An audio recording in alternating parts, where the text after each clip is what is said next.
I'm Steve Wiggins, and this is the Groundworks Ministries podcast. Today we're reading from the book of Nehemiah, chapter 7. Let's focus on verses 1 through 3. After the wall had been rebuilt, and I had set up its doors, and the gatekeepers, singers, and Levites had been appointed, I put my kinsman Hanani in charge of Jerusalem, along with Hananiah, the commander of the citadel. For he was a faithful man, and he feared God more than most. And I said to them, the gates of Jerusalem are not to be opened until the sun is hot. And while the gatekeepers are still on duty, have them shut the doors, and you put up the bars, appoint watchmen from among those living in Jerusalem, assign each one his time to guard, and have each one serving near his own house. Now, as noted earlier, the rebuilding of the walls of Jerusalem is both a historic account and it's also a spiritual reminder. It acts as a playbook for really rebuilding the church of our generation. And so let's refresh our memories as to how Israel got into this situation where they have to return to rebuild everything. Well, the Lord forced his people to leave their land around 100 years or so earlier. Now, why? Because they had departed from God's word. They began to follow after idols. Jeremiah describes the scene in Lamentations chapter 1, verses 1 and 2. How lonely lies the city that once thronged with people. Once great among the nations, now she's like a widow. Once a princess among the provinces, she has become a vassal or a servant. Bitterly she weeps at night, tears running down her cheeks. Not one of all her lovers is there to comfort her. Her friends have all betrayed her, and they have become her enemies. Now, after repeated prophetic warnings, God's great patience transitioned into his justice. Because above all, the Lord is holy. So God allowed for the northern kingdom of Israel and the southern kingdom of Judah to be besieged.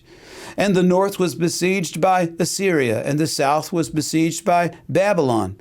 And furthermore, both the Assyrians and then the Babylonians came and they took the people out of the land.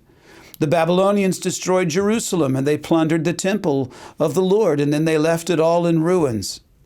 So that we don't consider God as a tyrant. Why would God let this happen? Well, take note that Israel's culture of idolatry had been growing as far back as the generation after Joshua. Judges chapter 2, verses 10 and 11. When that entire generation had been gathered to their ancestors, another generation arose that knew neither the Lord nor the work which he had done for Israel.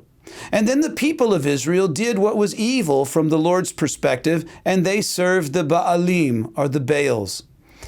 Israel had been in a slow and yet steady departure from God's word for many generations.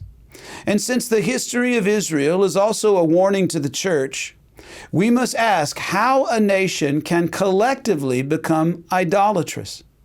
Well, first, individuals must depart from seeking the word and obeying it. In exchange, they seek worldly counsel, which begins to change their value systems. And then those individuals share those non-biblical worldviews personally with other believers. And as the value system morphs, the non-biblical ideas are freely shared in the assembly of the Lord. And eventually the community values are saturated with idolatrous worldly thinking, to the extent that the lies are taught as if they are God's truth. And the truth of God's word is then seen as the enemy and ungodly. And that is how a nation falls away from virtue. And how does that nation become virtuous again? Well, they have to travel the same way in reverse.